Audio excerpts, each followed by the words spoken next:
when it comes to Paras defense, it's quite an interesting set here, Mahima. Right, so I think the conversation is more about how budget has fared and the allocation that is coming from the budget. Hikes of 22% is what we've seen in this particular fine print coming in the finance bill. And to understand as to what this means for the company, we're joined by Amit Mahajan, who will take us through and help us understand as to what this budget means for defense sector as a whole, and also Paras Defense as a company. Mr. Mahajan, thank you so much for taking out the time. My first question to you is, the capital outlay for defense this time has been around 2.2 lakh crore versus that of 1.8 lakh crore in which was there for FY26. This is a jump of almost 22%. Just want to understand, how are you reading this for the entire sector and for Paras Defense as well?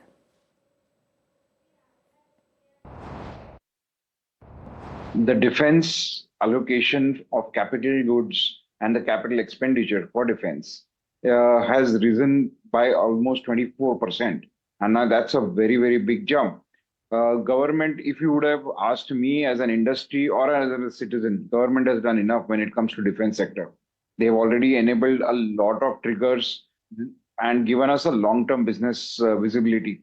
Apart from that, what this particular budget they have done is they've instilled that confidence on a long-term basis, where they are saying that we are not going to stop here.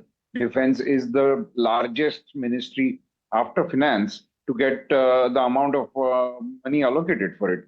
So definitely we need to be self-reliant and Atmanirbhar when it comes to critical technologies, and that's the confidence the budget has shown on the Indian defense industry.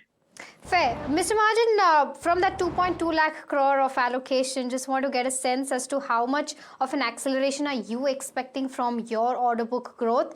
And the second part of this question would be as to, are there some expectations that you had from this budget which were not catered to?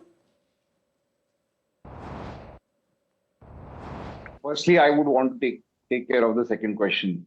There should not be any complaints any Indian industry should have with the government as far as the defense or space sector is concerned. We are very, very well fed, and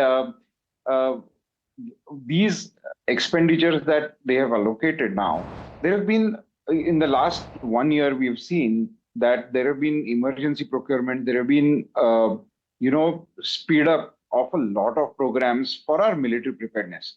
And that definitely creates a deficit. At the same time, it also creates a momentum for a long-term future. So these funds which have been allocated or enhanced will be first utilized for this deficit, as well as the speeding up of major programs which is happening, which is creating a snowball effect in a positive manner for the Indian defense industry.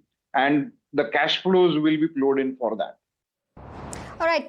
So, Mr. Mahajan, then, you've given us, guidance for a strong pipeline going ahead, which is, between that 20 billion to 30 billion rupees in the next 18 to 24 months. Do you expect a change in that guidance, considering that, the defense allocation has come in or at the higher end?